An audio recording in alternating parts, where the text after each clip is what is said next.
Good evening, everyone, and welcome to this week's edition of Sisters of Legacy. Uh, we are going to go ahead and run our intro, and we shall return.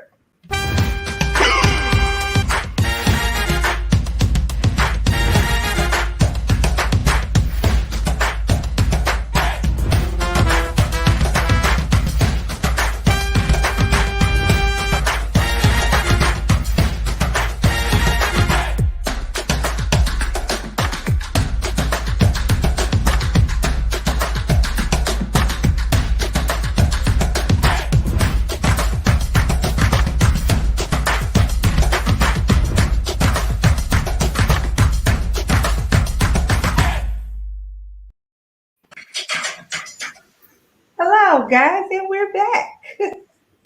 Took me a little longer to share than I thought it would, but we are back. So, ladies, take a minute and introduce yourselves. I'm Shanetta. Good evening. I'm Tangela. Katrina. All right. I know I throw y'all off every time I do it, but y'all like, oh wow. Hey Richard. Thanks for joining us tonight. Um, so tonight our title is effective communication. So the thought behind this title was kind of, I know we all see, in the news, several people that make comments or they're giving a statement or they answer a question, and then what they said is replayed over and over and over again. And of course, there's various opinions all the time about what's said. When there's more negative opinions than positive, typically you'll see the person come back and either they'll apologize or they'll say, um, my words were taken out of context, or that wasn't how I meant it. And so it got me to thinking, like, is it that they aren't communicating effectively? Are we really misunderstanding what's said? Like, is it a communication error, or is it like a heart error? Like, is it just that's your character and that's who you are? Or is it just, a failure to communicate what you think or feel properly?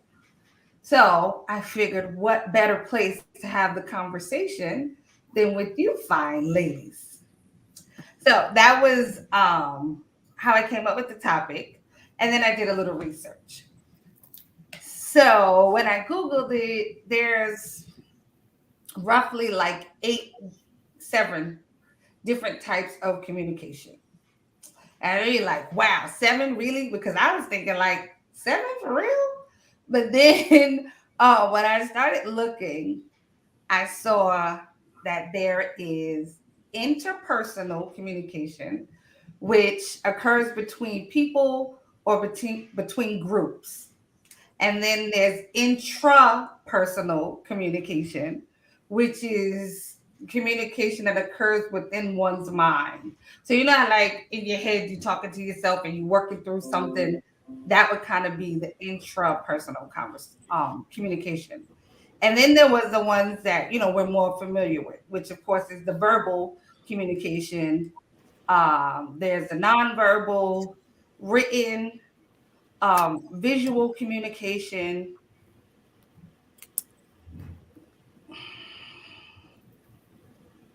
Oh, okay. And then lastly, there was listening. And the listening is the part that really stuck out for me because when you think of communication, you don't really think of listening. At least I didn't really think of listening as a form of communication, but it is listed as a form of communication. So I just wanted to throw those out there and just kind of as a starting point, with the different types of communication. But you would think with all these different types of communication, like we should really be able to speak to each other or communicate with each other and there be no gray lines, no areas of confusion, you would think, with so many different forms of communication. Or no? Do you ladies disagree? I think that's where the gray lines come in, is because there are so many forms of communication and different people communicate differently. So because we all communicate differently and we have I think it's kind of like, how we talked about before, the love languages, and how Right. a lot of times you're able to minister to the needs of someone else based on your own love language Right. and how you would like to receive things. But we have to learn how to um communicate with another person based on what their love language is versus what our love language is. Right. I think it's the same thing with effective communication, is that you have to learn how to communicate with people the way that they learn and understand best. So those are not the ones that I thought you were going to give when you gave the 7 types of Okay. effective communication, or the 7 types of communication. Um, my brain went automatically to kids and learning and teaching and that kind of stuff. And I was thinking about the different ways that people learn. And Okay. I can teach the same lesson, but sometimes I need to teach it 4 different ways for the kids that are in my room, because some kids are visual learners, which that's one of them. Some kids are auditory, where they have to hear it in order for Mhm. them to get it. Some kids have to touch and do something physical in order to comprehend a lesson. Mhm. And then some kids, they need a combination of those things, or moving, or movement or whatever, or they need to take, it's so many different ways that kids learn. So I kind of thought you were going to go on that side of it. So it's interesting, which they're very similar. Like, now that I'm looking at the list, they're actually still very similar. We have to learn how to communicate um in the ways that the listener or the person receiving um best receives. So if we're communicating the way we best receive, but the person that is the receptor of that does not really understand or comprehend that way. So I Mhm. might be trying to give you nonverbal cues because I'm really good at picking up on nonverbal cues, and you looking at me like, what are you trying to tell me? You trying to talk to me with your eyes? I don't know what you're trying to say. And I'm looking at you and you looking at me, and we both sitting here just looking at each other looking crazy, and you have no idea what I'm communicating. Right. My nonverbal communication is not working because you don't comprehend it. So I need to go ahead and just say to you what I want, because you need to hear. I need to be verbal, but I'm trying to be discreet, or whatever the cause may be. So is the burden on the communicator or the receiver? Because, like you said, like if you're trying to give me, like I'm gonna say this out loud to everybody. I can't read lips. I don't know why. I've never like been very good at it. So like if you're across the room and you like, I'm like, what? I don't. I can't. I never. I don't. So like, it would the burden be on me to tell you like, Shanetta, I can't read lips, or is the burden on you to try to figure out? Okay, she's not getting it. Let me try something else. I think the burden is on both. Okay. Communication is not a monologue. So, and you mentioned one of the factors of communication is listening. So there is a part for both parties to play when we talk about effective communication. Um, the message is only as effective as the person who receives it. So if both parties are intentional about communicating, both sharing and receiving, then I think that's a good starting point. Um, and what I was thinking about when we were, talking about the different types of communication, like anything, like any other skill, communication has to be practiced. It has to be intentional about building, though that skill. We communicate based on, I think our initial learning of communication is how we communicate at home, how we learn from childhood. And depending on the effectiveness of that communication, you may have to relearn or learn alternate strategies for being able to effectively communicate and to listen. So, and I think that they go hand in hand. Sam, in your example that you gave, as far as people making statements like to the media or whatever, or on social media, I think in that scenario, a lot of times people, like the audience, they're listening, they're trying to misunderstand. They're trying to be messy with it, with their, criticisms and their comebacks or whatever.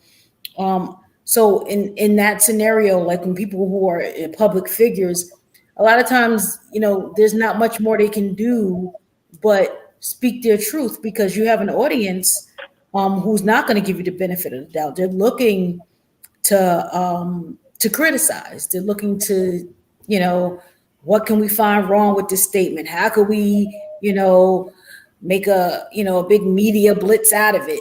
So, in that scenario, there's not much that the communicator can do for that audience, because, especially in this day and age, everybody's trying to get on that keyboard and make a funny statement or make something out of nothing, make a big deal out of your statement, when a lot of times they meant A, B, and C. Stop trying to go way down the road with it and make it seem like it's this or that.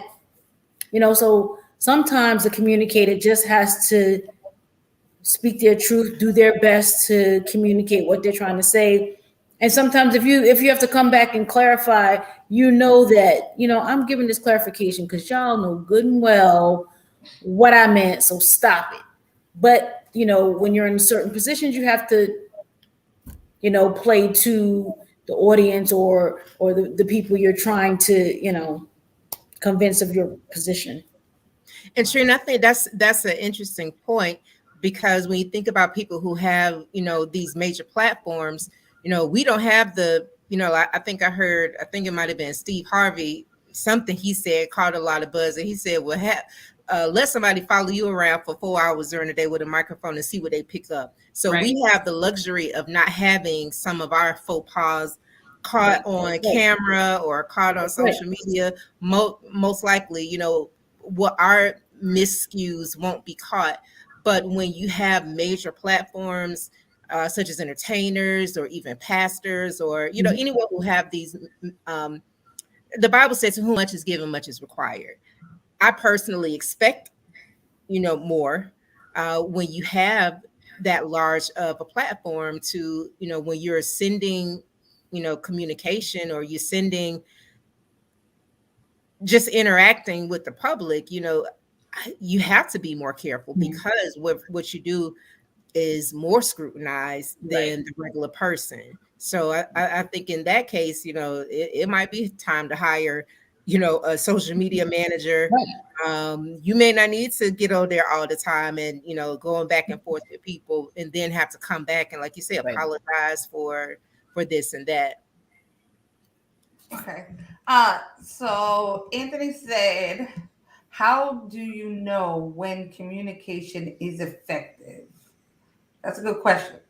Like, how do you know when, how do you know when it's effective? Like when the other person has heard what you've said, or not even just heard it, because we all have ears. Like I tell people all the time, I know you heard me because you have ears. You have ears, but like, are you listening to what I said? Like, are you really listening? So how do you know, or do you know when it's effective? I think it's a matter of being a part of the communication, making sure it's effective. Like there are times where you might have to ask, well, what did you hear? What did you just get out of that? Like, can you kind of tell me, what that means in your own words, so that I know that we're kind of on the same page. I think managers do it all the time. Like you go into work and you're kind of like, you give, a directive to, an employee or something. And you're like, okay, can you tell me, like, what did you get out of that? Or we do it with our kids. I want you to go clean your room. I want you to put away your clothes. I want you to make your bed. I want you to do this. And then, okay, now what do I want you to go do? You want me to clean my room? Mm-mm. What does that include? Because we're trying to make sure that they understood and that we're communicating effectively, or give them a chance to ask a question to say, okay, well, what does that mean, or what do you want me to do exactly in the midst of that? So I think it's a kind of a two-way street where you just kind of have to make sure that you get that feedback, even when like you go to like sessions where people are trying to teach husbands and wives how to communicate. They will let the wife talk. You can see it on TV, you can see it in real sessions. They'll let the wife talk, and then they'll ask the husband, what did you hear? And then the husband talks, and they'll ask the wife, what did you hear? Because just because you said it this way does not mean that that's how I interpreted it in my mind. I may have taken it a different kind of way because of history, because of what was said before. And while you said these words, they might mean something else. So I'm not just hearing words, but I'm also translating words that I'm hearing as you're speaking to me, and I'm hearing the tone that you're saying those words in, and I'm watching your body language, and you could be saying no, but I'm picking up on a yes based on your body language. So we have to make sure that we're communicating fully what it is that we mean. Like back in the day, my mama, I think, used to tell me, mean what you say and say what you mean. Right. And you can't be, saying one thing and then your body language and actions are saying something completely different. So you have to make sure. And then I was thinking about what you guys were talking about with the social media and the high profile people. Marshawn Lynch would do these interviews, and he would literally say, and I think he was doing it because he did not want people to misinterpret anything he said. And he would literally just go and say, I'm just here so I don't get fined. I'm just here so I don't get fined. And his thing was, I'm not saying anything. I'm not answering y'all's questions. I'm not giving you anything to make anything out of, because all you know right now is that I am here so I do not get fined. That's all you get out of me. And that was his communication. But so many people have to go back and apologize for all the stuff that they've said.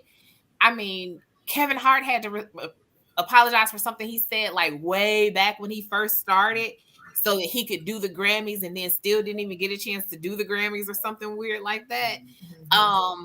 You have to go back and kind of, so it is important to make sure that you communicate what you mean, and communicate, I guess, when you change your mind too. In my opinion, I believe that communication is effective when you are able to say everything and you feel safe enough to communicate everything that's on your mind about a particular subject. And what I mean by that is, I know I've been in situations or in conversations where I didn't feel heard, so I would close up. And the communication, in my opinion, is ineffective. There's some sort of blockage. But when it's open, when I feel safe to share exactly what's on my mind, and I know that I'm in a place to receive without barriers and without restriction, then I can feel that the communication is kind of flowing, even if it may be something that I may not want to hear. But if I feel safe to share, and the recipient is also kind of handling me with care, not kid gloves, but you know when someone is communicating abusively and when they are sharing constructive feedback. And then I think that kind of sets the tone for, now we can get some stuff done. Okay. Trini, did you want to add something? No. I mean, I agree with what's been said so far.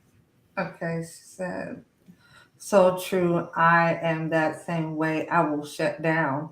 I mean, so my husband is like that, right? He shut down. I mean, it doesn't even have to be like a communication issue. When stuff is just outside of his comfort, a lot of times he'll shut down. It doesn't have to be like me communicating with him. It could be just kind of anybody. If it's outside of how far he's willing to go with whatever it is, like he shuts down. But even in other arenas, like how would somebody know that you've reached your capacity though? Like, you know what I mean? Like how would somebody know how to navigate that? Like, You, you know, you have to tell them. Yeah. You have to, and I'm learning, and I'm a huge introvert, and I play all kind of scenarios in my head, and I'm just now getting to the point where I feel comfortable to say, okay, we need to pump the brakes. I had a situation at work where I had to reach out to someone and say, this is too much. In times past, I would have kind of held on to that to try not to appear a certain way or be perceived as, you can't handle this. But when a person is suffering enough, they'll speak. But I'm learning that in communication, you have to advocate for yourself as well. So if someone is communicating in a way or presenting themselves in a way that's kind of impeding, give a clue, throw a flag or something, and say, okay, this is I'm not responding well to this. So what do we do? Do we stop? Do we regroup and reset later? But I think you have to speak up. Yeah, I would agree with that. I don't know. I'm like a weird mix of like shut down, give you everything that's in my head and walk away. So like it's like it just depends on what the situation is and like how I feel in the moment. But I do have moments and situations where I'm just like, oh, that's a lot. I can't process anything else. I'm done. And I'm like off and it's just over and it's nothing else I can give because I can't hear you. You can't hear me. And the back and forth does not work for me at that point. And I'm done and I have nothing else for you versus the times where I'm like, okay, I have all these things and it may not be the most effective communication. And that's the key thing too, is that when I'm giving you everything in my head, I'm probably going to cause you to shut down because that means that I have 50 million thoughts and I'm going to give you all of those thoughts at one time. I'm going to shoot them like, fiery darts at you. And then I'm done and I'm going to walk away and that's that. And I'm like, I said everything I have to say. Don't really care how you feel about it and how you're going to respond to it because I needed to get it all out. Like, it's just kind of like that moment. And it's like the explosion, the volcano erupts and you get all of my communication. Some of it may be effective. Some of it may not be. But I think it's important to kind of let people around you know how you work best. You have to say it. And if you're that person that gets full really fast and you're like, okay, I need time to process that. I had a situation a couple of years ago where I kept saying, because they were like throwing things at me, like communication wise, giving me information. And I kept saying, I need time to process this. I need time to process. And they would not give me the time to process it. And it was like, it got to the point where I was just like, okay. And I just shut down. And it was like, I have no idea what you're talking about at this point anymore because you're not giving me time to process what you're saying. Like, I need a moment because I have questions. And I'm trying to, you know how I am with questions. I'm like, but I have questions. So give me a minute to process this, to digest it, to ask my questions, and then give me the next piece. But they were like, give. Okay,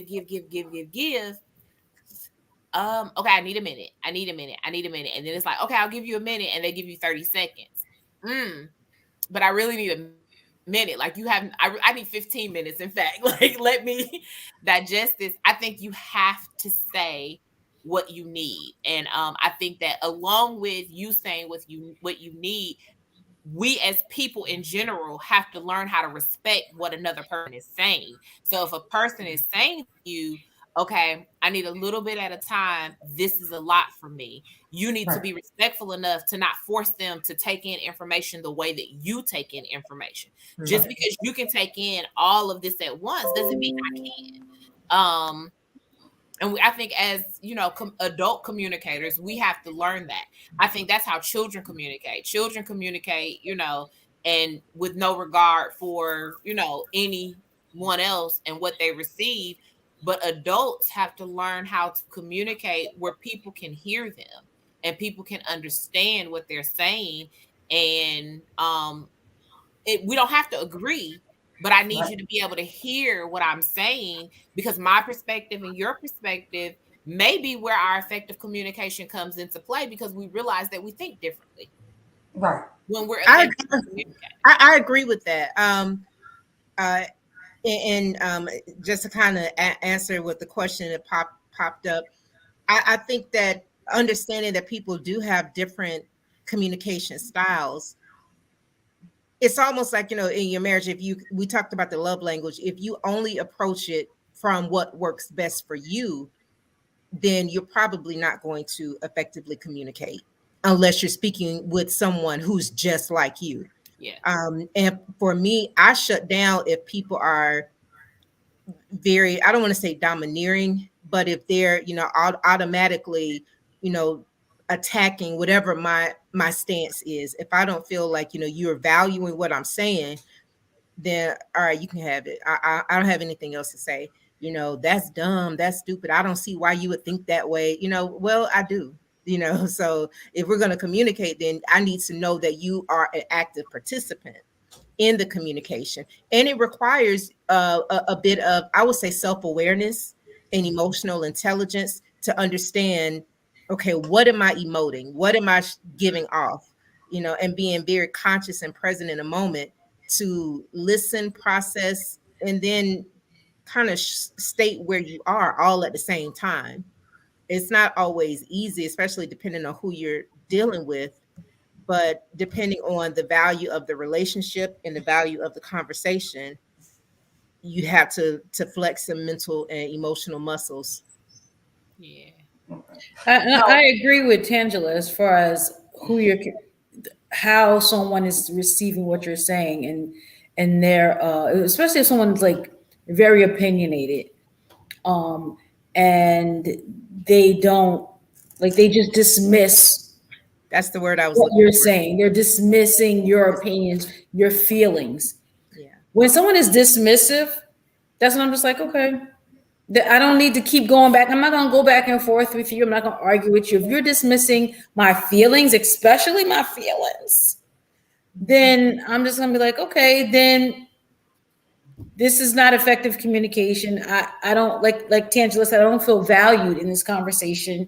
You're not, you know, it's one thing to say, I don't really understand how you feel, or I can't relate, than to dismiss my feelings and say, oh, that don't make sense. Why would you even feel that? It don't make no sense. That's a whole different thing. So if if you say to me, I don't really, I don't understand that, or, I can't really relate to that, that's different than, you being respectful of my feelings, and listening and hearing me out. And then that's effective communication, as opposed to you dismissing my feelings or dismissing what I'm saying to you. Right. Hey, Gwendy, thanks for joining us. So I guess you guys were answering the question, but she said, what is your communication language? Everyone does not have the same communication language. So I agree. I definitely agree with that. We don't all communicate the same way. And like I always say to people, like, well, I guess I can say this to Trina the best, because you've known me like the longest. Like sometimes, like I can be meek, like whatever that is. But like, the once you kind of get to know me, it's like my communication, comes across differently, because you kind of get to know somebody and you understand that, it's not always, I don't know, maybe what it seems. I don't know, like, how to put it so that it sounds. Go ahead. I mean, it's definitely. It's definitely different when you known somebody for a long time and you know how they speak, and you know that, because like some people, like they say, their bark is worse than their bite. So somebody who, they might be very gruff on the outside, rah, rah, rah, and that you can say 3 more things to them and they'll be tearing up. You know what I'm saying? In a second. And so other people are like, well, why do they talk like that? What's wrong with them? And you know, after years and years of knowing that person, that they just have a gruff exterior. But at the same time, that person can expect other people not to, you may understand their gruff exterior, the next person may not. So, that's another thing that comes into place, like your relationship with that person, how long you've known that person, and even with you, you can say stuff to like your best friend or your sister. And first of all, you don't even have to do a whole sentence. You know how it is. You'll just be like, listen, and they know the whole what you meant by that, or you could give them Right. across the whole church. You could be like, and they knew Right. your whole reaction to what was just said. It wasn't, you don't even have to talk. That's another form of communication. Like you said, Right. sometimes that's it. That one look gave the whole scenario of what you were thinking. So again, it's about how long you know the person, your relationship with that person. So Sam, I want to ask a question. You talked about, when you get to know a person.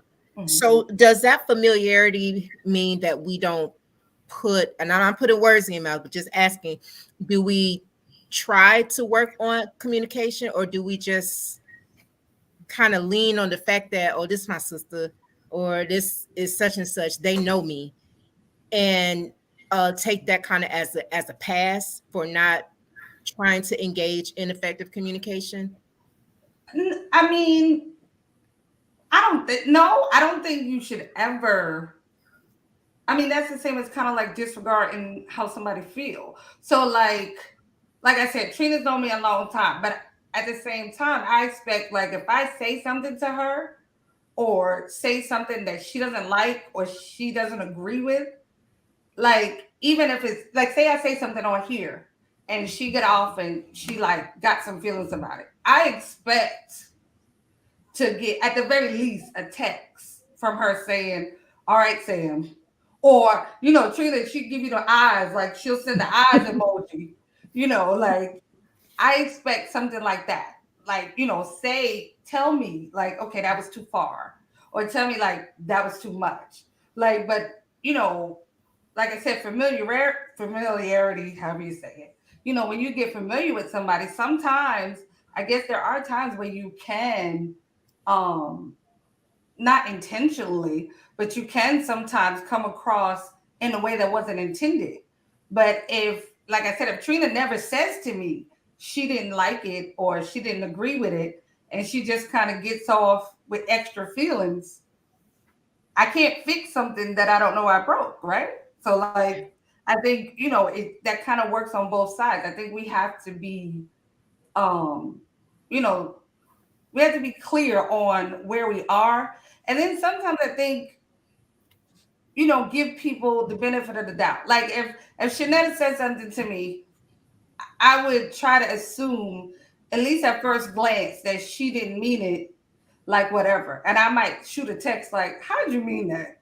Because I might be hearing it a little funky. So, tell me how you meant that. Now, if she like, you heard how I said it, now me and Shanetta got what I beef. said. I said what I said. Right, exactly. Then me and her, now we got beef. Because, whatever. But I think like for communication to be effective, like everybody has to be, my famous word, everybody has to be honest about where they are. I think we do take for granted being familiar with people though. Sometimes. I think that because like even like you hear very often, well, you knew what I meant. Because that's kind of how we respond when somebody be like, well, you said this and you did that. You knew what I meant. Like, you know me. Like, you're my sister, you're my cousin, you're my friend, you knew what I meant. I found myself saying that plenty of times. Like I could say to my husband, like he like, but you said, and I'm like, but you knew what I meant. Like, right. We shouldn't even be here right now because you knew what I meant. And I'm like just mad because like in my mind, you know me well enough to know what I intended. And I think that when we get that's usually when communication gets broken down, because we assume that we're so familiar that you know what I mean by what I said, even if it came off different, even if it came off, harsh or whatever, I didn't really mean it that way. Like, I wasn't trying to hurt your feelings. I'm just trying to prove the point. I'm just trying to say what I got to say. And that's where we end up doubling back and having to apologize or retract what we said, because we assume people knew what we meant, versus in the beginning just kind of making sure you check the way you communicate and check the way you say things, so that you don't have to go back with the whole "you knew what I meant," or people don't have to send you that, "Hey, how did you mean that?" Because like that came off wrong. That's one of the major reasons why text messages get miscommunicated. Oh yeah. Because you can't hear or see the person, so you can't really, so like you're reading it with whatever tone you got in your head versus how a person may or may not have, meant what they're sending. Like, I've had so many text message situations where I'm just like, that's not how that was supposed to go. That just went left. That is not how that was supposed to happen. Or where people have just misinterpreted what I've said because they initially thought or felt something, or somebody else has communicated something similar and they interpreted what I said the same way, right? As a similar, so you never know what people are using to sift through what we're communicating, which is why it's important that we say what we mean and kind of like make sure we're very clear about our communication. And sometimes even in your best attempt to be clear, the other person may get that message very, very different. So you have to also be mindful of that too. Listen, I've learned to hate text messages. One, I always feel like I'm over explaining. Like when I send a text, like now I'm trying to think of all the ways you can misread this. And so the text is just going and going. So like I've come to hate text messages. Like I'd rather just call you. I'm like, are you busy? Okay, let me just call you. And that way we can knock it out real quick and be done with it. Because sometimes you can record your text messages now. Do a voice record. Yeah. I see a lot of people do that now. Instead of typing, they'll just kind of hit the record button. And that way you can hear all of my inflections, and you can it's not the same, but it's my sister does that with the little with the memoji. So it's like a little cartoon head talking, and you can see her when she turn her head. It's hard to be mad at a memoji. Right? I'm like, in the middle of the day, I don't have time to listen to your little memoji have a conversation with me. I think it's important to when you receive a communication that you're not quite sure about, before you get offended, right? That you kind of give that person the benefit of the doubt, but also take into account the relationship you have with that person, and say to yourself, you know what? I know this person would not try intentionally to hurt my feelings. They would not try intentionally to hurt me, and then move forward to say, okay, what did you mean by this? But when you start with that ground, that ground level, then you won't go so far into the offense of it down. Well, why? And now your feelings hurt, you're crying. Wait a minute. I know this person. I know that they're not going to intentionally, try to hurt me. So let me start with that. And then now let me ask, because now you're not way down the rabbit hole, and you already telling them back off, and they ain't even like in your mind. I don't neck moving. You are so right. I've done that plenty of times. I'm telling you, my imagination, like I should be a millionaire, because I will work a scenario, and then when I finally get to, it's like, oh, that's what that was. Right. But in my head, I've already done played it out. We done fall in the street, and it's like, no, that's not what I meant. And I'm like, oh, okay, But I think that's so true, especially when you talk about communicating. It's that, it's a dance. We have to move in sync, and I have to, give a little as well, and, really kind of process and ask myself. And I've been doing that a lot lately. I will replay conversations and things. I'm like, okay, now before I take it there, let me kind of replay what happened. And most of the time, I can look at it objectively when I'm not in the moment, and then I can come out to say, okay, it's not as bad as I thought it was. Mm-hmm. Yeah, I'm good for playing the scenarios out in my mind before I ever approach a situation too. Like I've had a whole knockout, drag out situation, and then get there and they'd be like, "Oh hey, like it's not." I'm like, I already took off I'm taking off. I'm ready.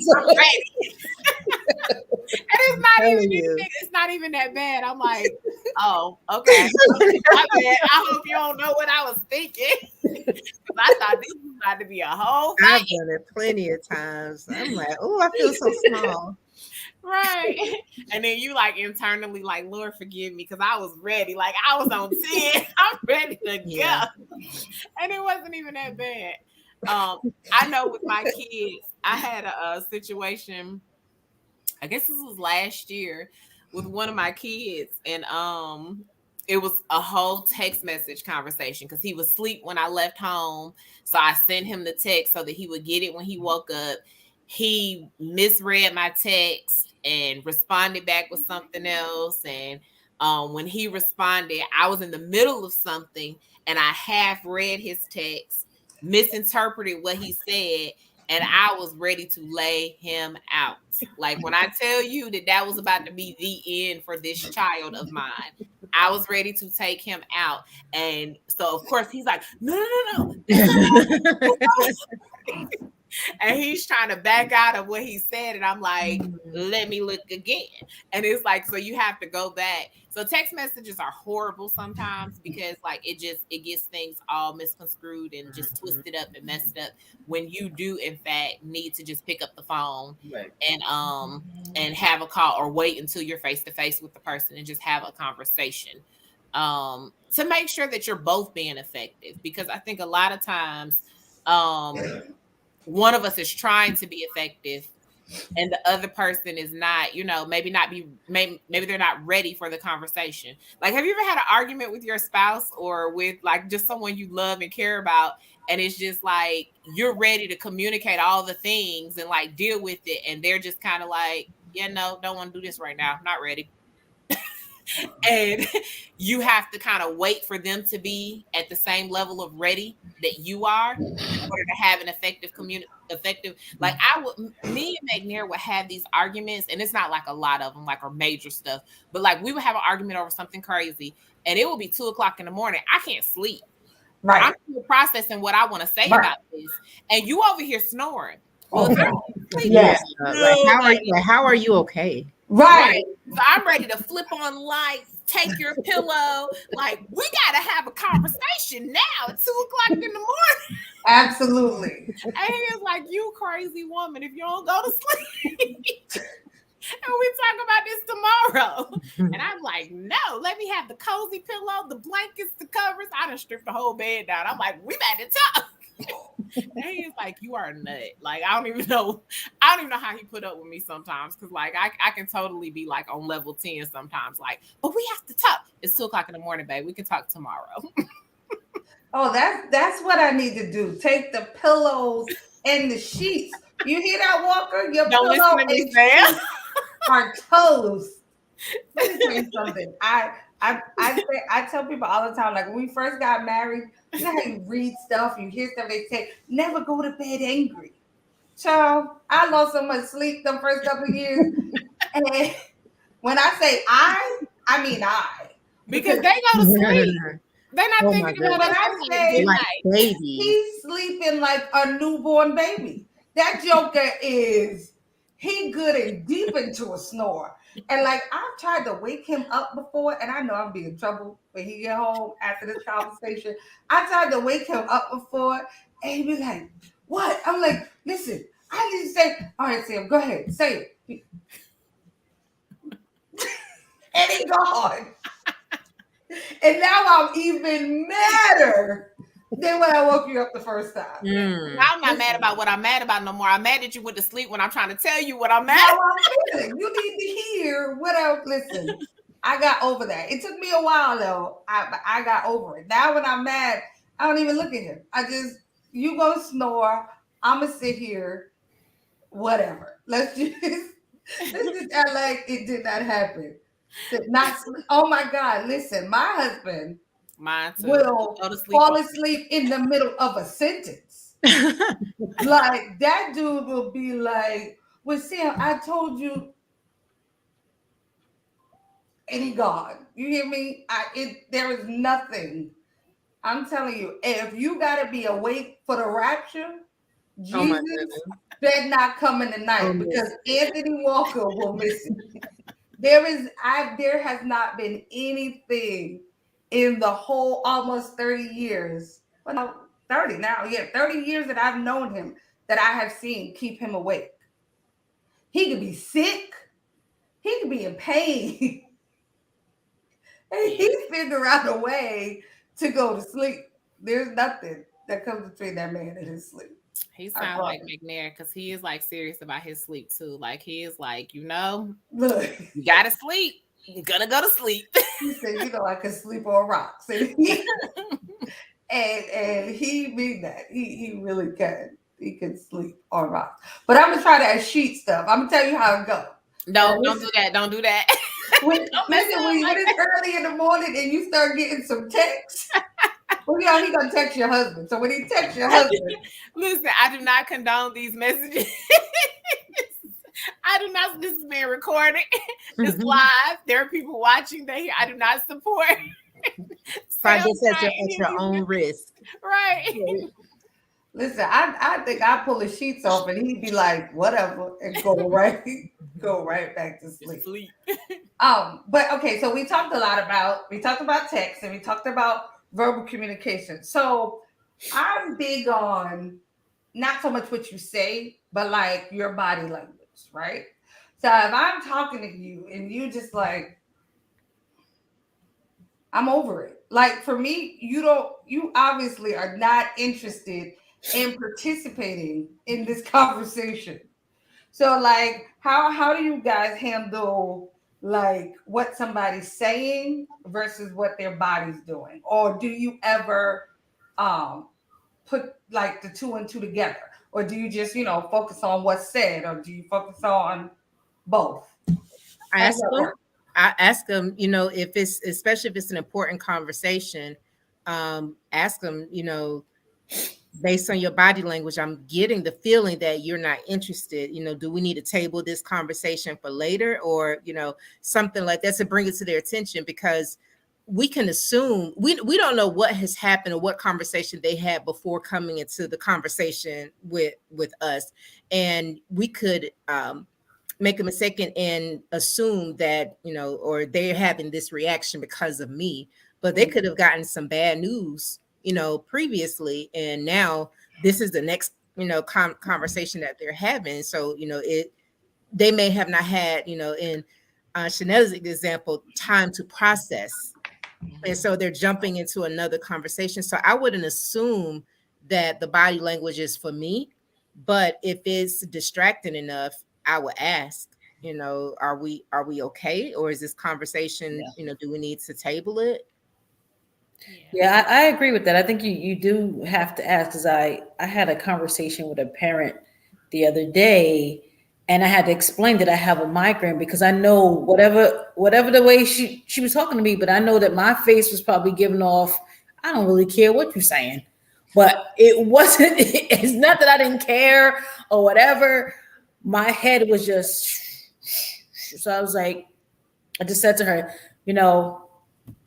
I understand, but like right now, my head is just really pounding, and we'll talk about this later. But I just had to explain to her, because I know she was looking at me like, ma'am. So sometimes even if that your look or your body language is not giving off the right thing, if you can just kind of give a heads up, like, yeah, I'm very tired, or my head is hurting, or I just. Sometimes it helps to, even in that type of conversation, explain what your body language might be doing, or what your face might be saying, even if it's not matching what, your face sometimes don't match what you feeling or thinking, Yeah, no, my face is pretty spot on. I can say if my face is doing something, unfortunately, that is probably exactly what I'm thinking. That I mean, and typically, like I try to make all my parts work in concert. So, like my face is gonna be saying it, but my lips are probably gonna be saying it too. But like because sometimes with like when I'm talking to people, like if you look like you don't care, there's a good chance that I'm probably not going to either. Do you ask though? Do you say, "Are you okay?" or "Is everything all right?" I mean, I will say like, "Are you okay?" And then if you just like, But you know what I realized? Most people aren't used to that level of communication. So for someone to, they're probably used to just kind of walking away and making assumptions. And then, you walk away from an experience and kind of hell, okay, well, this is, she's X, Y, and Z. And I don't think a lot of us are used to having the dialogue to say, okay, I'm getting, a certain type of vibe, or, I really wanted to have this conversation with you. Can you tell me da da da da? I think we're used to just kind of we feel it, make the assumption, and then we kind of write people off like, oh, I'm not going to talk to her because she's like this, as opposed to trying to engage to see what's up. I mean, I guess that's fair. Yeah, my like honestly, I feel like a lot of times the older like that I get, my patience for some stuff, like I feel like if I've shown you decency and kindness and whatever, and then we're trying to communicate, I need you to participate. So like for me, I just kind of feel like when people don't participate, it's because they kind of don't want to. So like, you can't force somebody to participate. You know what I'm saying? Like I can't force you to communicate. Like I can ask, I can open the door, but at some point, like you have to come through the door. Like you have to participate, in the conversation. And like depending on, what it is, like most times I have to be honest, I'm probably just gonna walk away feeling like, okay, that was a failed attempt, but at the same time not feeling like I want to keep attempting it. Like, you know what I mean? Like it might just be one of those things, like I don't necessarily, oh, that sounded loud. Oh, I don't necessarily, write you off, but I'm going to probably give you 50 feet though. You know what I'm saying? Like when I see you, I'll say hi. Oh, you okay over there?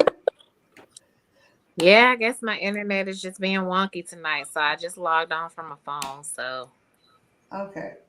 Like I always think back to oh, something Trina father used to say. Oh, Lord. So he used to say, like we used to talk about fellowship, and to have fellowship, you got to get out of your ship and get into the other fellow. That's cute. And kind of, I always took it as like to fellowship, we both, like we both have to participate in it. So, I think of communication in that way, like we both have to participate. Or at least be clear on why we're not participating. Like, maybe I can't do this right now. Maybe it's been a long week. Maybe you just a lot and I need I mean, and I say that to people, like, I know I can be a lot. I'm not gonna deny that I'm a lot for some people. So like, if you feel like I'm a lot, it's like, okay, you're a lot. And I don't know how to deal with all of you because it's a lot of you. Like, I could receive that. I'd be like, you know what? It is a lot of me. Sometimes I don't know how to deal with me either. But like, I mean, even with that though, like that's kind of like an icebreaker, like, and you kind of figure it out, kind of just bump it along in the dark. But I just feel like, we have to, just as a whole, we have to get to the point where we participate in the conversation. And sometimes even saying, I don't want to communicate right now, or I don't want to talk right now, or I'm not in a space to have this conversation, that's still a way of To communicate. Yeah. Mhm. Mhm. My youngest does that. If she's crying, I say, "What's wrong?" She'll say, "I don't want to talk about it right now." And I don't push. Most of the time, she'll come back and tell her daddy, and then he was like, "Well, she's mad at you because of this," you know. So I'm like, okay, but like you say, people have to be able to feel comfortable to communicate how they communicate and under the conditions that they want to communicate. I gotcha. Shanetta, did you want to add anything? You okay, honey? Yeah, I'm good. I'm just listening. You No, look like I you're am holding good. it together, literally. Listen, I'm like, I don't understand. Like all the bars are here, but it's not working. So weird. It's like the weirdest thing. But modern technology, it is what it is, right? So reliable. But no. But yeah, I would definitely, from what I don't know what all I missed during my little mishap, but I will have to say that I think that it's important overall that when you're communicating that you make sure that both parties are actually ready to communicate versus just I'm ready, so like you must be ready because I am. I think that's always important in any type of effective communication. Absolutely. Trina, any last words? No. Good conversation. It's a good conversation. Tangela, any last words? No, great discussion. Listen, Trina, you tell Lisa, I think she was in here, but she left before I even got a chance to say hi. She knows she's my absolute favorite. She can't just flash in and flash out. But so I want to say to all our viewers, Sabrina Young, I think this is the first time we've seen you. I don't know if you're a friend of somebody's, but thanks for joining us. We hope you enjoyed the conversation. Dr. Rollins, you're my road dog. She's always around. Gwendy, she's been with us before, and of course, Richard is a constant here and there. So we thank you guys for hanging with us. We thank you guys for the comments. Ladies, as always, I thank you for your input and your time. I truly, oh, okay, Sabrina. Yes, thanks. Well, thanks for joining us. We hope to see you again. And if there's ever a topic you want to hear some other ladies discuss, feel free to shoot it to us. We'll talk about it. We won't shy away from it. Probably should sometimes, but you know. But thank you guys for joining us. We are on every Tuesday night at 8:30 p.m. So we will be back next week, Tuesday, with another hot topic. So until then, stay safe.